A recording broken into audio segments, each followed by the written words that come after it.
আসসালামু আলাইকুম। তেলাপিয়া মাছ ফ্রাই হচ্ছে, দেখতে পাচ্ছেন।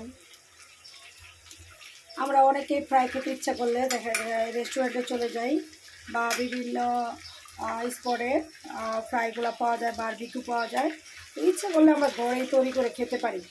আপনি যে কোনো মাছ বাসায়, কোরাল বলেন, তেলাপিয়া বলেন, যে কোনো মাছের ফ্রাই খেতে চান বাসায় নিজে করে খাবেন, দেখা গেছে এটা দিয়ে কোনো সমস্যা হবে না। যারা বাড়ির বাইরে এখানে দেখা যায় ওরা ওই তেলটার মধ্যে বাসি তেল দেয়, পোড়া তেল, সয়াবিন তেল। আর দেখতে পাচ্ছেন আমি সরিষার তেল দিয়ে মাছটা ফ্রাই করতেছি।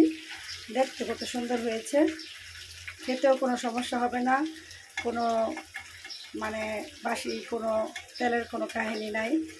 এবং মশলাটা সুন্দর করে আমি ম্যারিনেট করে গতকালকে রেখেছিলাম, এখন এটাই যে ফ্রাই করছি। তো আল্লাহ হাফেজ, সবাই বাসায় খাওয়া দাওয়া করবেন, এটাই দোয়া রইল।